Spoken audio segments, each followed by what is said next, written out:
आज मी तुमच्यासोबत 1 kilo paneer बिर्याणीची recipe share करणार आहे. तर रेसिपी पूर्ण पहा म्हणजे तुम्हाला कळेल. बाहेरून आपण पनीर बिर्याणी आणण्यापेक्षा घरी 1 किलो प्रमाणात पनीर बिर्याणी कशी बनवायची ते परफेक्ट मेजरमेंटसहित मी तुम्हाला सांगणार आहे. बिर्याणी बघू शकता किती मोकळा पूर्ण राईस झाल्याने एवढी जबरदस्त टेस्टी ही पनीर बिर्याणी झाली आहे ना, की तुम्ही एकदा या पद्धतीने बनवला तर नेहमी बनवाल. कारण बनवायला सोपी आहे. अगदी स्टेप बाय स्टेप मी तुम्हाला पनीर बिर्याणीची रेसिपी सांगितलेली आहे. तर नक्की बनवा आणि मला कमेंट्समध्ये जरूर सांगा. बाहेरून विकत आणण्यापेक्षा घरी कमी खर्चामध्ये जबरदस्त टेस्टी ही पनीर बिर्याणीची रेसिपी मी तुमच्यासोबत शेअर केलेली आहे. तर रेसिपी आवडली तर चॅनलला लाईक्स, कमेंट्स आणि सबस्क्राईब करायला विसरू नका. सोबतच बेल आयकॉनवरती नक्की क्लिक करा म्हणजे माझ्या नवीन रेसिपीचे नोटिफिकेशन लगेचच तुमच्यापर्यंत पोहोचेल. तर बिर्याणीसाठी बघा जे साहित्य लागणार आहे ते मी डिस्क्रिप्शन बॉक्समध्येही दिलेलं आहे, तिथेही तुम्ही पाहू शकता. तर सुरुवातीला आपल्याला लागणार आहे तांदूळ. तर इथे बासमती तांदूळ घ्यायचा आणि जुना तांदूळ घ्यायचा आहे. वजनाने 500 ग्राम म्हणजे अर्धा किलो आणि कपाने मोजला तर 2.5 कप इथे तांदूळ घेतलेले आहेत. हा मेजरिंग कपमधला जो कप असतो ना त्याने मी 2.5 कप इथे तांदूळ घेतलेले आहेत. तर वजनाने बरोबर अर्धा किलो तांदूळ आपल्याला लागणार आहे. जुना तांदूळ घ्यायचा आहे. तर तांदूळ मी धुवून घेते. स्वच्छ 2-3 वेळा तांदूळ धुवून घेतलेला आहे आणि गॅसवरती कढईमध्ये मी पाणी गरम करत ठेवलेलं आहे. पाणी जास्त प्रमाणात घ्यायचं म्हणजे तांदळाच्या 4 पट तरी पाणी घ्यायचं. त्यानंतर या पाण्यामध्ये आपल्याला खडे मसाले घालायचे आहेत. तर तेजपत्ता, काळी मिरी, स्टारफूल, दालचिनी, लवंग असं सर्व साहित्य घालायचं. यामुळे काय होतं, जो राईस असतो ना त्याला टेस्ट चांगली येते, नाही तर फिका फिका लागेल. आणि मीठ घालायचं आहे. थोडं जरा जास्तच घालायचं मीठ म्हणजे व्यवस्थित लागतं ते मीठ. आणि 2 छोटे चमचे ना मी तेल घालते. तेलामुळे काय होतं माहिती आहे, राईस जेव्हा आपण शिजून साईडला काढून ठेवतो ना तेव्हा तो मोकळा होतो, चिकटत नाही एकमेकांना. त्यामुळे हे तेल किंवा तूप घालणं खूप गरजेचं आहे. आता पाण्याला चांगली उकळी आल्यानंतर आपण जो राईस धुवून ठेवला होता तो पूर्ण घालून घ्यायचा आणि गॅस लक्षात ठेवा फास्टच ठेवायचे. कारण तांदूळ कसं आपण थंड पाण्यात धुतलेला असतो, तो मग पाण्याचं टेम्परेचर कमी होतं. त्यामुळे गॅस फास्ट ठेवून उकळी काढून घ्यायची आपल्याला आणि नंतर मध्यम करू शकता. तांदूळ उकडतोय तोपर्यंत मग इथे 3 ना मध्यम आकाराचे कांदे असे लांबट चिरून घेतले होते आणि थोडा वेळ मीठ लावून साईडला ठेवलं होतं. म्हणजे काय होतं, ह्याला पाणी असतं ना ते पूर्ण कांद्याचं व्यवस्थित सुटतं आणि आपल्याला हा कांदा फ्राय करायचा आहे. मग असं पाणी सर्व जे काढून टाकून नंतर फ्राय केला ना कांदा खूप कुरकुरीत राहतो. आता हे पाणी ओतून टाकते आणि हा कांदा आपण तळून घेणार आहोत. तर तयारी आपल्याला हे सर्व करून घ्यायचे असतात. त्यानंतर आता आपल्याला लागणार आहे पनीर. तर पनीर किती घ्यायचं आहे, अर्धा किलो तांदळासाठी इथे मी 400 ग्राम पनीर घेतलेलं आहे आणि अशी चौकोनी तुकडे करून घ्यायचे, छोटे छोटे तुकडे करून घ्यायचे. आता हे पनीर आपल्याला ना हलकंसं फ्राय करून घ्यायचं असतं. त्यामुळे आधीच तुकडे करून साईडला करून ठेवायचं म्हणजे आपल्याला बाकीच्या कामं करायला सोपं पडतं. आता जो आपण तांदूळ उकडत ठेवला होता ते चेक करूया. चांगली उकळी आलेली आहे. तांदूळ शिजायला जास्त वेळही लागत नाही. आपल्याला हा तांदूळ जो आहे राईस 80% पर्यंत शिजवायचा असतो. त्यामुळे ना एकदम मोठ्या कढईमध्ये बघू शकता पाणी जास्त असलं ना की व्यवस्थित असा तांदूळ असा खळखळला पाहिजे आतमध्ये. म्हणजे जास्त पाणी व्यवस्थित असेल तर तांदूळ चांगला शिजतो. नाहीतर काय होतं, कमी पाण्यामध्ये शिजवला तर तांदळाला स्टार्च जास्त प्रमाणात सुटतं आणि आपला तांदूळ असा सुटसुटीत होत नाही. आता हा बघू शकता हाताने असं तोडून बघायचं, पटकन 2 तुकडे झाले, 2-3 तुकडे म्हणजे आपला जो राईस चांगला शिजला गेलेला आहे 80% पर्यंत. आता हा पाण्यातून आपण काढून एक चाळणीवरती हा ठेवायचा. म्हणजे काय होतं, एक्स्ट्रा जे पाणी असतं ना ते खाली निघून येतं. म्हणून चाळण किंवा टोपलीमध्ये वगैरे असं काढू शकतात तुम्ही. तर हे चाळणीवरती मी पूर्ण जो आहे राईस काढून घेते आणि यामध्ये जे खडे मसाले घातले तर तुम्हाला आवडत नसतील तर तुम्ही काढून टाकू शकता किंवा असेच ठेवलात तरी काही प्रॉब्लेम नाही. फक्त तेजपत्ता मी काढून टाकलेला आहे. तांदूळ हा पूर्ण व्यवस्थित असं चाळणीवरती पसरवून ठेवायचा म्हणजे काय जे एक्स्ट्रा पाणी वगैरे असेल ते निघून जाईल. आता गॅसवरती कढई ठेवली आहे, त्यामध्ये थोडं तेल घेतलेलं आहे. पाव वाटी एवढं तेल घेतलेलं आहे. पाव ते अर्धा वाटी तेल घ्यायचं आणि त्यामध्ये आपण पनीर हलकासा तळून घ्यायचं आहे.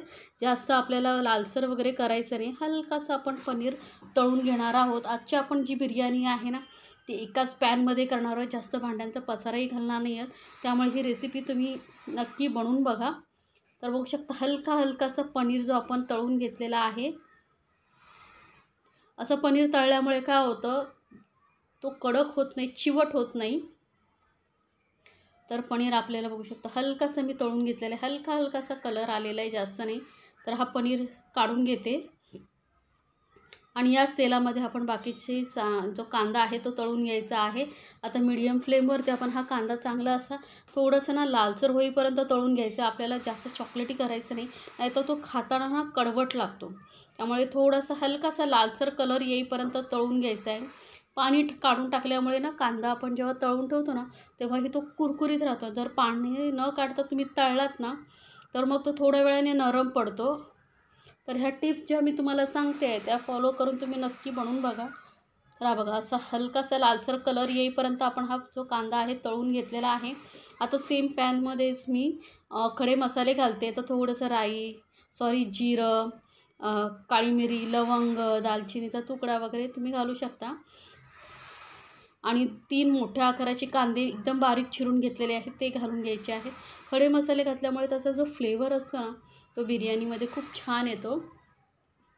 आता हा कांदा आपल्याला तेलावरती चांगला परतून घ्यायचा आहे. बघू शकता कांद्याचा कलरही थोडा हलकासा ट्रान्सपरंट झालेला आहे. आता यावेळेस यामध्ये घालायचे आलं लसूण पेस्ट. एक मोठा चमचा भरून मी आलं लसूण पेस्ट घालते आणि तीही आपण चांगली परतून घ्यायची मीडियम फ्लेमवरती. कांदा आणि आलं लसूणचा कच्चेपणा जाईपर्यंत आपल्याला हा आलं लसूणची पेस्ट परतून घ्यायची. म्हणजे काय होतं जर व्यवस्थित परतलं गेलं ना तर तुमची ग्रेव्हीची टेस्ट चांगली येते आणि पनीर बिर्याणी छान टेस्टी होते. त्यामुळे या टिप ज्या मी तुम्हाला सांगते तर नक्की फॉलो करा. आता कांद्याचा हलकासा डार्क कलर आल्यानंतर यामध्ये आपण 3 मध्यम आकाराची टोमॅटोची पेस्ट करून घेतलेली आहे ती घालायची. टोमॅटोची पेस्ट केल्यामुळे काय होतं छान अशी ग्रेव्हीसारखं दाटसर ग्रेव्ही तयार होते. तुम्ही इथे कापूनही घालू शकता, पण जर तुम्हाला ग्रेव्हीसारखं असं बिर्याणी हवी असेल, ग्रेव्ही हवी असेल तर पेस्ट करून टोमॅटोची घाला आणि रिझल्ट बघा एकदम जबरदस्त येतो पनीर बिर्याणीला. आता टोमॅटो आपण 2-3 मिनटं झाकून शिजवून घेतलेला आहे. म्हणजे टोमॅटो व्यवस्थित शिजला जातो. जास्त नाही 2-3 मिनटामध्ये टोमॅटो चांगला शिजला जातो. तर मिक्स करून घेऊया. आता यामध्ये ना आपल्याला मसाले ॲड करायचे आहेत. तर गॅस एकदम मंदवरती करायची आणि पाव चमचा एवढी हळद घातलेली, जास्त गरज नाही हळदीची, थोडीशी हळद घातलेली आहे. 1 चमचावरून धने पावडर घालते आणि 2 चमचे इथे मी काश्मीरी लाल मिरची पावडर घालते. ही कलर खूप छान येतो आणि तिखट कमी असते त्यामुळे मी 2 चमचे घालते.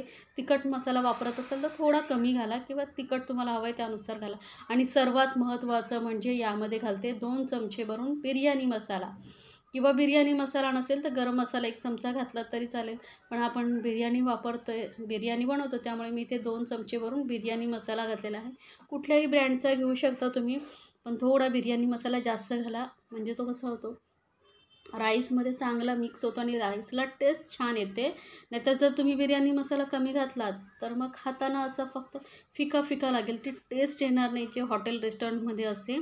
आता यामध्ये ना अर्धा कप मी दही घालते. ताजं दही घालायचं आहे, आंबट दही वापरायचं नाही आहे, लक्षात ठेवा. आणि लगेचच आपण फटाफट मिक्स करून घेऊया. दही घातल्यानंतर गॅस एकदम मंदवरती ठेवायची, नाहीतर काय होतं दही फुटू शकतं. त्यामुळे मंद गॅसवरती आपल्याला हे फटाफट मिक्स करत राहायचं आहे. 1-2 मिनटं आपण चांगलं दही मिक्स करून घेऊया. म्हणजे ते व्यवस्थित मिक्सही होतं आणि फुटतही नाही आणि ग्रेव्हीला टेस्ट ही खूप छान येते. आता 2 मिनिट परतल्यानंतर यावरती कवर करून आपण फक्त दही चांगलं शिजेपर्यंत शिजवून घेऊया ही ग्रेव्ही. तर 2 मिनिटांनी बघू शकता मस्त अशी तरी आलेली आणि आपली जी ग्रेव्हीचा कलर बघू शकता किती सुंदर आलेला आहे. आता यामध्ये आपण ॲड करूया जे आपण पनीर फ्राय करून ठेवलं होतं ते. तर पनीर सर्व मी घालून घेते.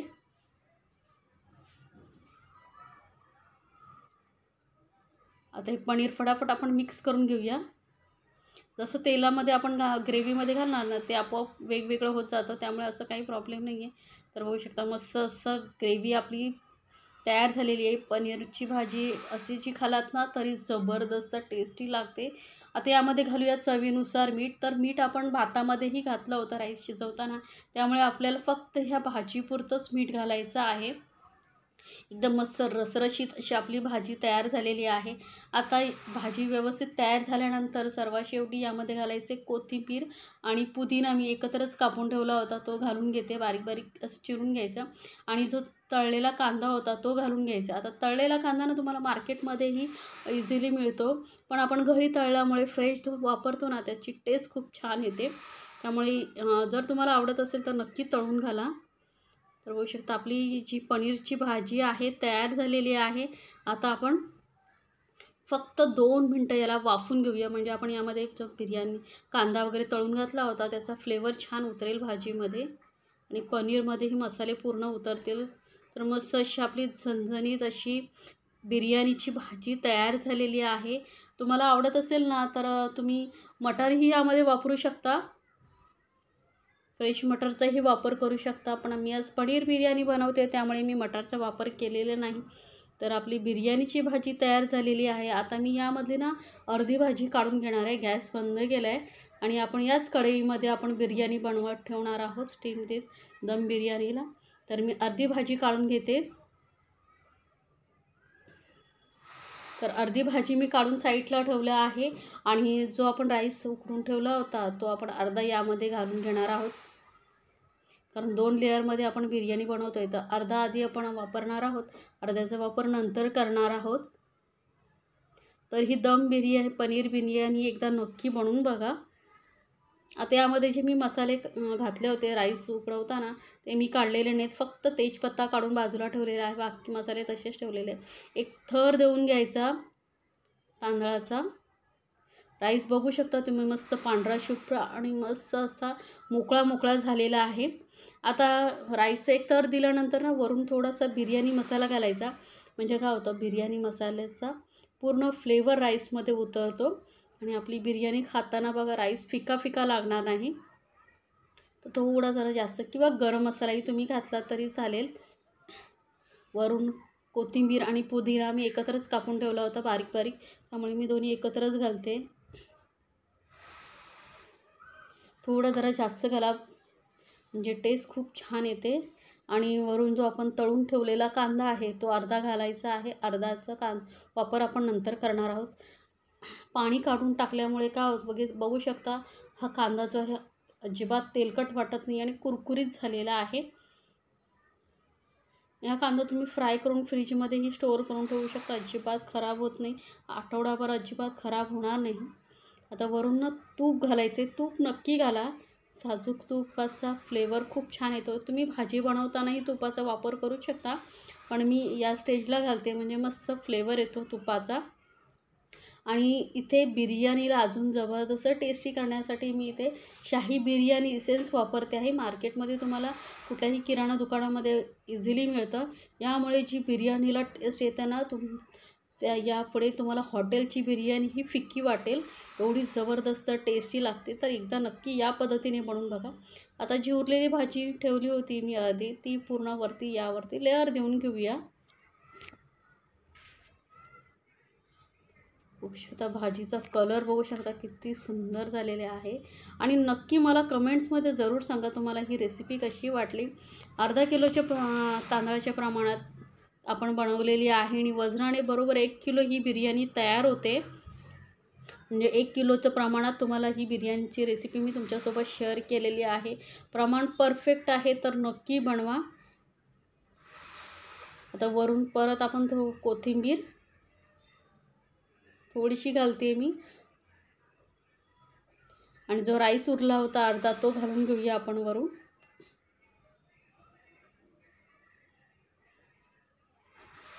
का मस्त लेअर द्यायचं आणि ही लेअरवाली बिर्याणी तुम्ही बघू शकता किती सुंदर दिसते। बाहेरून विकत आणणं बिर्याणी खूप महाग पडतं, त्यापेक्षा ना घरी बनवून बघा, स्वस्त आणि मस्त अशी हेल्दी टेस्टी बिर्याणी तुम्ही घरीच्या घरी बनवू शकता। तर राईसचा लेअर दिलेला आहे, वरून परत बिर्याणी मसाला नक्की घाला, म्हणजे राईस असा जेव्हा खातो ना फिका फिका लागणार नाही। तर या टिप्स नक्की फॉलो करा। तर थोडा जरा जास्तच मी घालते, वरून थोडीशी कोथिंबीर पुदिना आवडत नसेल तर नाही घातला तरी चालेल, पण टेस्ट छान येते बिर्याणीमध्ये, आवर्जून घातला जातो पुदिना। वरून कांदा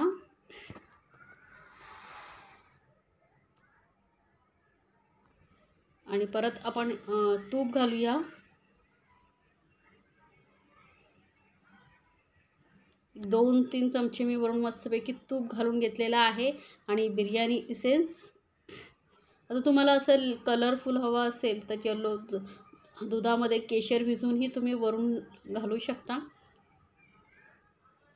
पण या इसेन्समुळेही छान कलर येतो. आणि कवर करून ह्याला आपण एकदम कमी गॅसवरती 15 मिनटं वाफ देऊन घेऊया. मस्त दम बिर्याणी आपली तयार होणार. तर गरमागरम अशी आपली पनीर दम बिर्याणी झाली आहे तयार. बघू शकता किती सुंदर दिसते आणि लेअरवाली ही पनीर बिर्याणी. तुमच्याही तोंडाला पाणी सुटेल एवढी जबरदस्त लागते. तर नक्की बनवा. घरी पाहुणे वगैरे येणार असेल, काही फंक्शन असेल तर ही पनीर बिर्याणी बनवायला ही सोपी आहे आणि झटपट होते. जास्त पसाराही होत नाही आणि कामही लवकर आटपतं आपलं. बघू शकता किती मोकळी मोकळी अशी ही आपली पनीर दम बिर्याणी तयार झालेली आहे घरच्या घरी. तर नक्की बनवा आणि आपल्या फॅमिलीसोबत एन्जॉय करा गरमागरम पनीर दम बिर्याणी.